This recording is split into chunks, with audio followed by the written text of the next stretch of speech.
put the pub back into the street because I think the pub is the heart of the community, really, where people can go if they need help or anything. You know, that's what we're all about. It's the most viewing thing ever, like trying to pay with that. I gave him £6. For 2 beers, yeah. So I gave him £5 notes. And he's like, oh no. So I gave him 5 pesos. And I was like, you know what? Just give him 20 quid. Nobody would notice.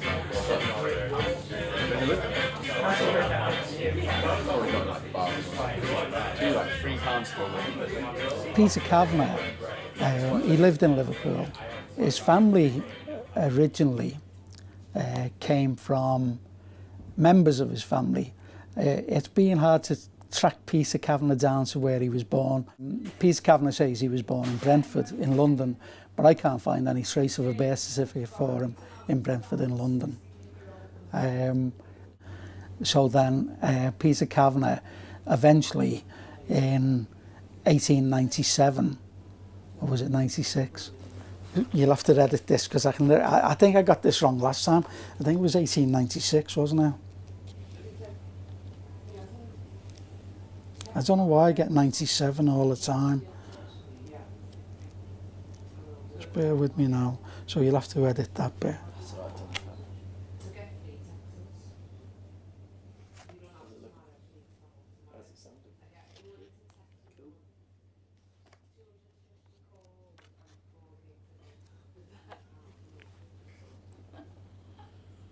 No, I was right. It's 1897. So I was right there.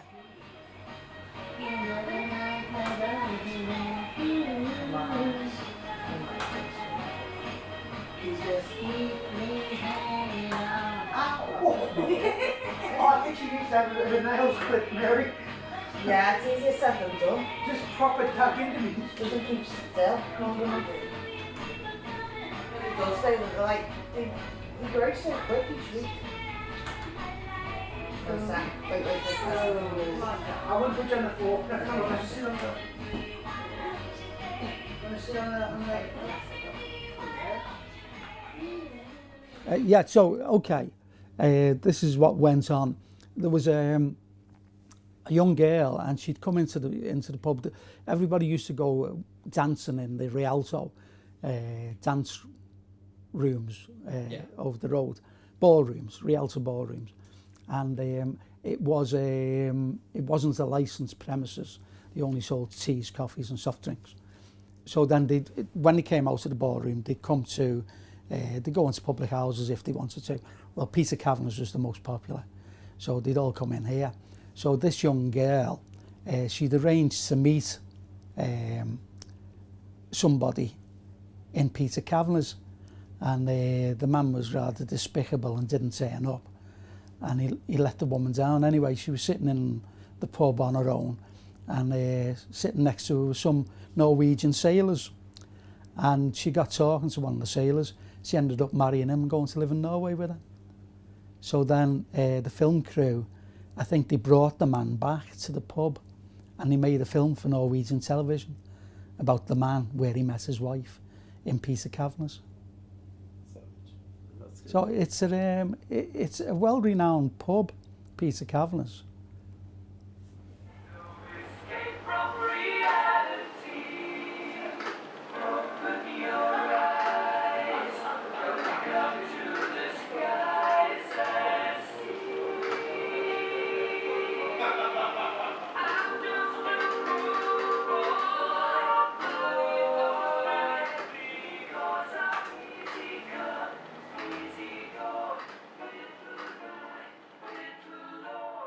I first came to the pub in '92, but it wasn't to meet Rita.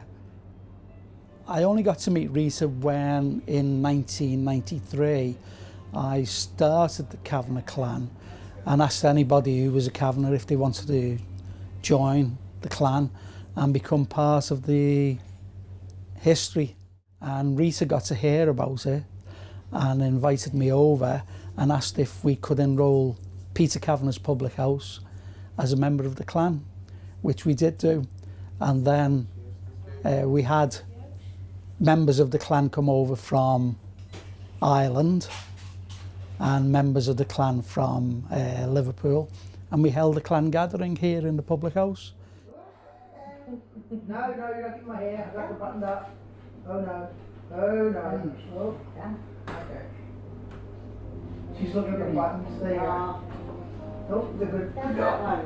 Good girl. Oh no, you haven't done it, so not it's wore off now, hasn't it? Right. I want the freedom to be able to rip your hair out. Cash your boss stuff, that's that. So at least then I can give it back, so that's the point. Give it back, give it back, give it back. That's the book. We're going to give you back.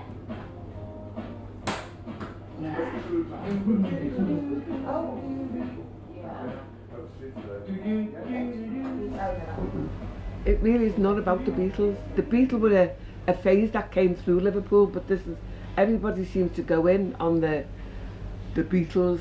There's other people, there's Billy Fury, there's Rory Storm, there's lots of other people, Jerry and the Pacemakers. They all made Liverpool as well, you know? And it's not about the Beatles. I mean, I didn't choose to go and meet them. I didn't want to meet them. It's just when we took over, the pub didn't seem to belong to the street. It seemed to be a little bit ostracised. So what I wanted to do was get the pub back into the community again. And so what we thought we'd do, I took over in March of '92, 25 years next month. And I thought it'd be nice to sort of introduce myself as a new licensee of people who didn't know me. I knew some of the people. So we thought we'd throw a street party for the neighbours and the children in the street who are now all grown up. So we came up with a plan, myself and another member of the staff. I dressed up as a rabbit because nobody could see who I was inside it. I used to fool the kids. I got changed and I just kept running upstairs and getting changed and coming down in my normal clothes, you see. Normal clothes, whatever normal is. So people didn't register who this rabbit was, you know. So in the night time, I don't know if you see Frank, that lovely picture of Frank on the wall who's passed on now. He was the oldest customer in the pub. I absolutely adored him, and we were all sitting in the main room, and I went back up, put the rabbit's outfits on again, and they're all going, who's in? Who is it? I said, well, it can't be Rita, she's just been down, she's just gone up to have a cup of tea. And so I sat on Frank's knee, and I'm going, like that, taking the head off, and oh God, chill. You know, nobody knew who it was all day. It was fun. I enjoyed it, because you quite get a different sense of yourself when nobody can recognise you and you can do daft things, and so I had quite a fun day with the dressed as a rabbit. So it was lovely because then, as I said, the neighbours knew who we were, realised things were going to be slightly different, and we started coming, you know, a few of them started coming in the pub, and gradually we got the pub back into community, which I'm very, very passionate about. And we just went on from there, so that was the starting of my change of Peter Kavanagh.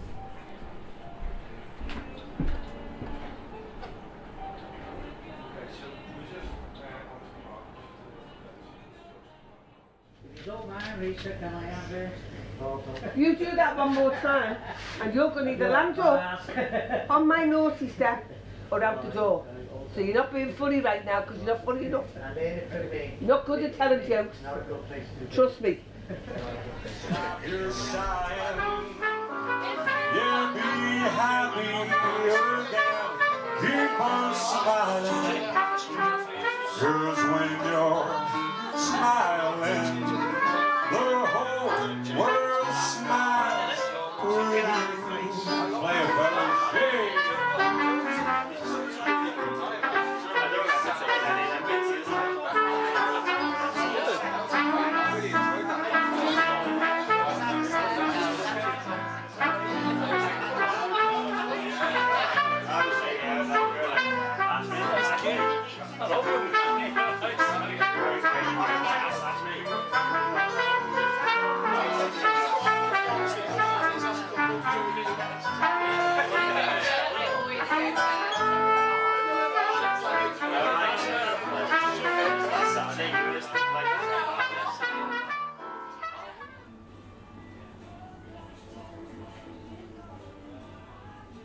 Like organising your own party.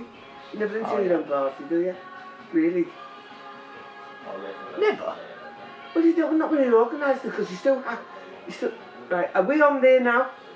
Oh, suffering tonight, you didn't tell me that, did you? Well, it's because you organise a party, so you want everything to go right. So you worry about everybody else. And you don't really, you know, I mean, I enjoyed it, but I made sure everybody else was happy. Any guests turn up that was special that you didn't think were going to turn up? No.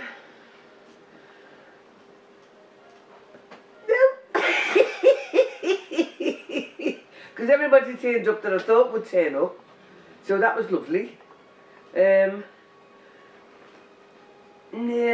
Couple of old faces I've not seen for a long time, a couple of my old customers, they turned up. Really?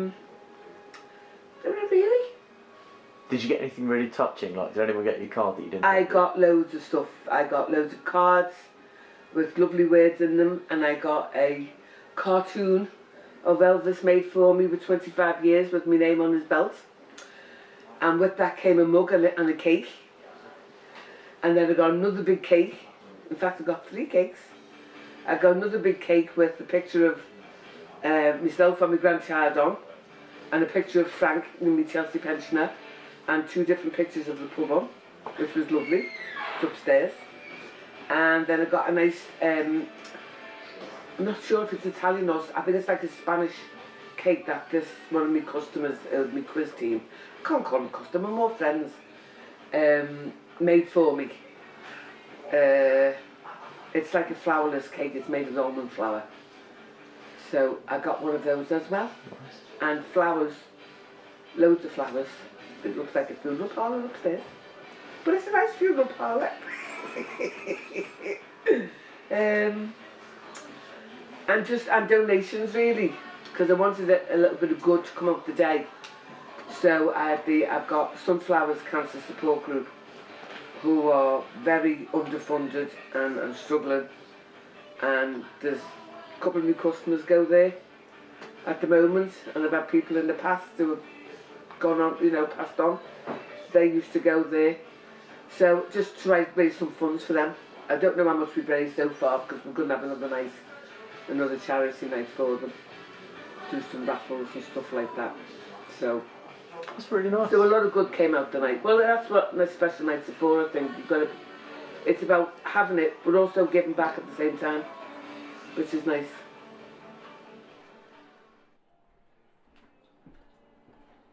Gets me more than anything else.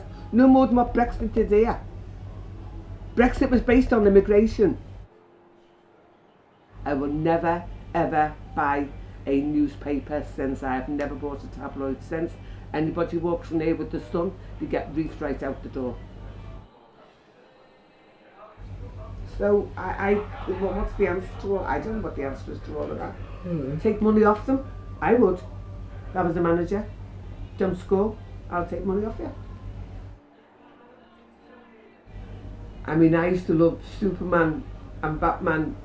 I did the original ones, but then they started doing these sequels, and every time they do a sequel, it goes blacker and blacker and blacker.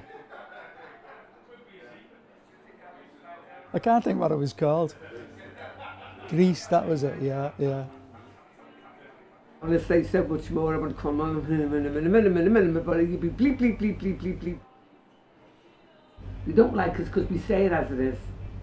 We're black and white. We just say it as it is, and some people can't cope with that. But you know what? Tough. Don't like it, don't come here. Simple as. That's my view on it.